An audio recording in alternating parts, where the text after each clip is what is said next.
ओम शांति। संसार में आजकल कौन सी महामारी चल रही है, ये सभी जानते हैं। व्यर्थ चिंतन की, और इस व्यर्थ चिंतन से बढ़ रहे हैं मानसिक रोग। तो वास्तव में हम समय के उस दौर पर पहुंच गए हैं। सभी को हम सावधान भी करते हैं, और बाबा की सावधानी है ये तो। बाबा ने तो बहुत पहले एक कह दिया था कि जब कल्प का अंत समय समीप आएगा तो सभी के कर्म विकर्म जागृत होंगे, वो रात को सोने नहीं देंगे और उससे मानसिक रोग बढ़ जाएंगे, और ये दुनिया उस हालत में पहुंच जाएगी। क्योंकि और रोगों की तो दुनिया में दवाई है, परंतु मानसिक रोग की कोई भी दवाई नहीं है। कोई भी दवाई नहीं है। और दवाई किसके पास है? दवाई किसके पास है? आपके पास। कहते हैं ना कि यदि उसका पिता डॉक्टर है तो उसके बच्चे भी डॉक्टर बन जाते हैं। ऐसे ही जब भगवान सुप्रीम डॉक्टर है तो हम उनके बच्चे भी मास्टर डॉक्टर हैं। हमें भी अनेक आत्माओं के मानसिक रोगों को समाप्त करना है, उनको सुकून भरी नींद दिलानी है। ये समय बहुत जल्दी और बहुत तीव्र गति से आ रहा है और आ ही चुका है। इस समय की यही मांग है, क्योंकि आजकल तनाव बहुत है, इजी लाइफ नहीं है।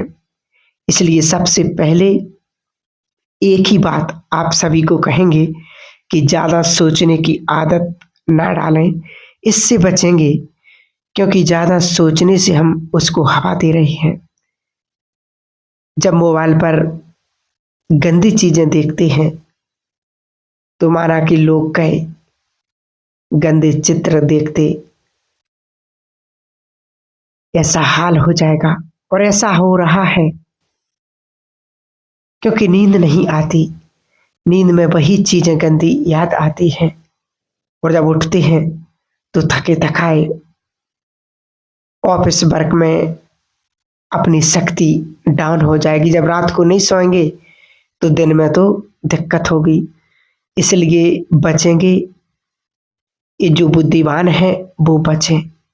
क्योंकि ज़्यादा सोचने की ताकत भय पैदा कर रही है। ये बहुत सूक्ष्म बात है। भय संसार को अपनी चपेट में लेता जा रहा है। बाबा ने कहा सिर्फ शक्तियां भयभीत होंगी या दूसरों का भय दूर करेंगी। तो बाबा ने कहा ये माताएं भी शिव शक्तियां हैं।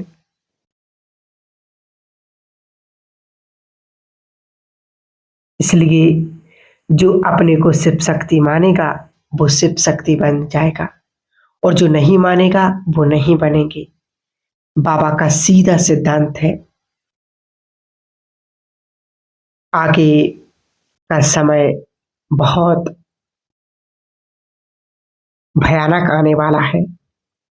आजकल तो देखो बाबा मुरलियों में भी कहते रहते हैं, रोज बाबा कह रहे ये जो एटम बॉम्ब से बनाए हैं या जो प्राकृतिक की हलचल हो रही है, क्योंकि प्राकृतिक अपना अब मूल रूप में आ रही है, अपना प्रकोप तो दिखाएगी। क्योंकि प्राकृतिक के साथ भी कितनी लोगों ने छेड़छाड़ी की है। ऐसे समय में प्रकृति अपना परिवर्तन स्वयं कर रही है, तो लोग अब भयभीत हो रहे हैं, कह रहे हैं कि प्राकृतिक क्या हो रहा है, प्राकृतिक में क्या समय आ गया है। सचमुच ये वही समय, ये वही अब विकराल रूप आने वाला है। क्योंकि संसार की स्थिति बहुत बिगड़ती जा रही है। हम सभी देख रहे हैं, जान रहे हैं, समझ रहे हैं। यही समय की मांग और यही समय की पुकार है। इसलिए अपने आप को उस श्रेष्ठ स्थिति में स्थित करेंगे और जीवन को बहुत सुंदर और संपूर्ण बनाएंगे। तो व्यर्थ के तूफान से हम स्वयं को बचाएंगे, क्योंकि बहुतों को तो ये समझ में ही नहीं आ रहा है कि ये व्यर्थ क्यों आ रहा है।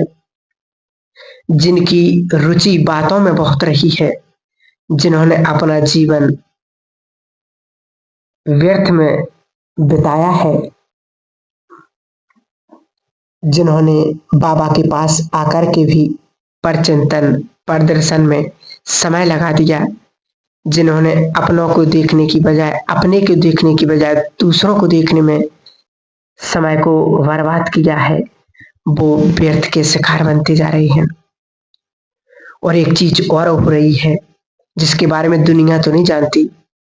जब व्यर्थ के द्वारा आत्मा कमजोर हो जाती, मन कमजोर हो जाती है, तो भटकती आत्माएं प्रभाव डालने लगती हैं। जो पावरफुल हैं उनके पास नहीं आती, लेकिन जिन्होंने व्यर्थ के कारण अपने आप को निर्बल कर दिया है, वो आत्माएं इफेक्ट डालती हैं। और व्यर्थ ज्यादा सोचने से बीमारियां बहुत बढ़ रही हैं। एक बात सदा याद रखना और ध्यान से सुने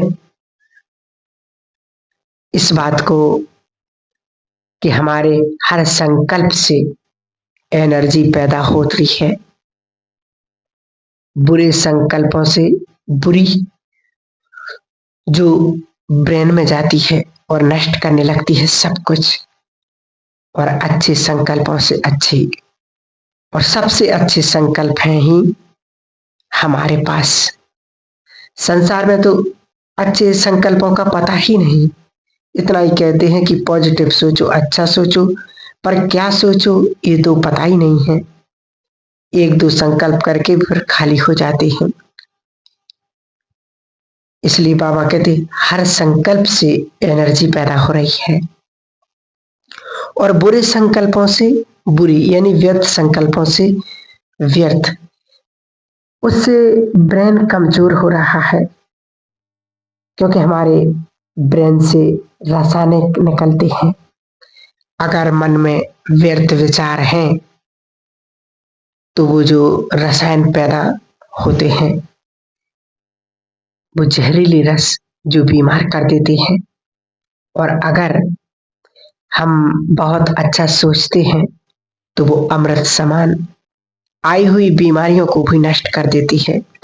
इसलिए हम ब्रेन को एनर्जी देने के लिए बहुत अभ्यास करें, क्योंकि सबसे अच्छे संकल्प कौन से हैं? पॉजिटिव तो हैं, लेकिन कौन से पॉजिटिव? स्वयं की स्थिति आपको कहीं ढूंढना नहीं है। स्वयं ही महान संकल्प है। मैं विश्व कल्याणकारी हूं, इससे बड़ा संकल्प कुछ होगा? लोग कहेंगे अपना तो कल्याण नहीं होता, विश्व कल्याण की सोचते हैं। लेकिन भगवान ने हमें कहा है कि तुम ही विश्व का कल्याण करने वाले हो।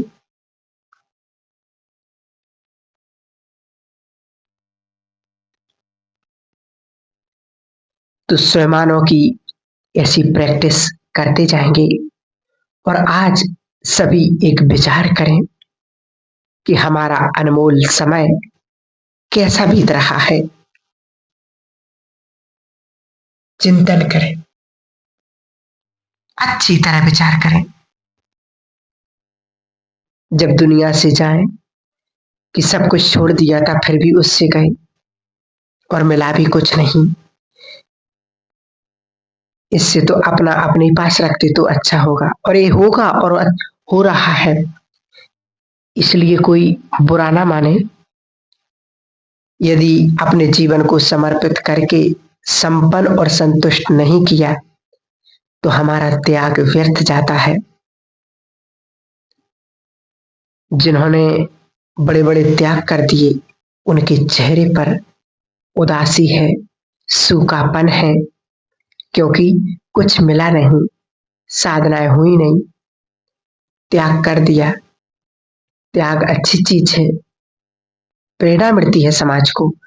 लेकिन जब तक हमने अपने सर्वस्व प्राप्ति नहीं की, तब तक हमारा त्याग का भी सही मायना नहीं रखता। सभी विचार करें कि मेरा संगम का अनमोल समय कैसे बिता रही हूं, बिता रहा हूं। इस स्वयं की बात है, कोई और नहीं करेगा।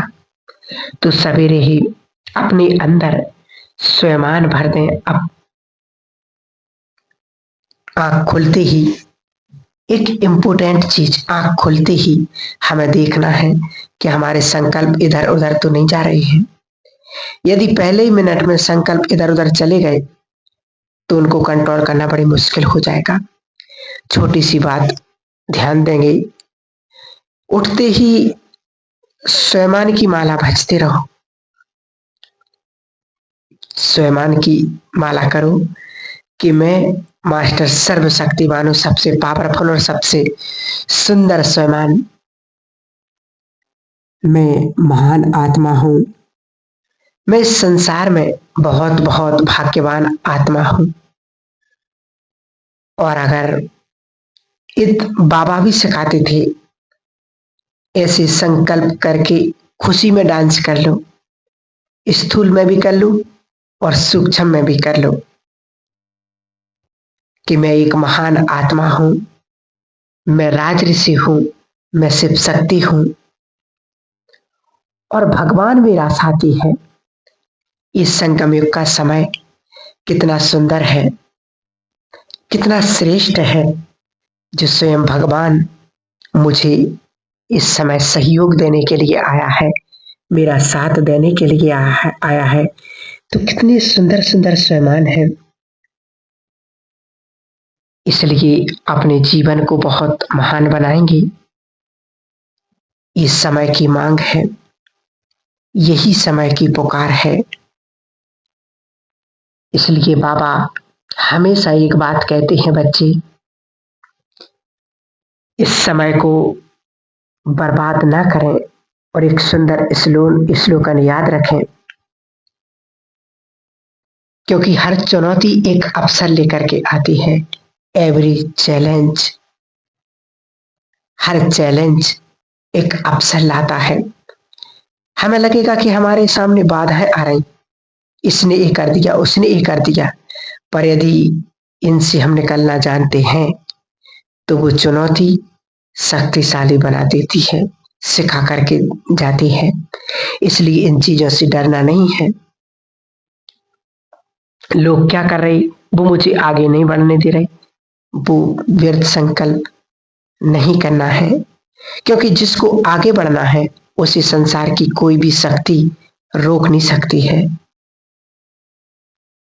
और दूसरा, हमें आगे बढ़ाने वाला कौन है? नीचे वाले ना बढ़ाएं, उनकी तरफ देखना ही छोड़ दो, परंतु ऊपर वाला बढ़ा रहा है तो उससे जैसा भाग्यशाली तो कोई हो ही नहीं सकता है। ये बहुत वंडरफुल चीज है कि भगवान हमें साथ दे रहा है और आगे बढ़ेंगे और चेक करेंगे कि व्यर्थ का बीज कहाँ है। यदि कहीं हमने तो नहीं खुद बो लिया है, क्योंकि इस संसार में एक बहुत बड़ी माया है। जानकी दादी हमेशा एक बात कही करती थी कि ना तो हमें किसी से ईर्ष्या करनी है और ना यदि कोई हमसे करता है तो हमें उनकी बातों को याद नहीं रखना है,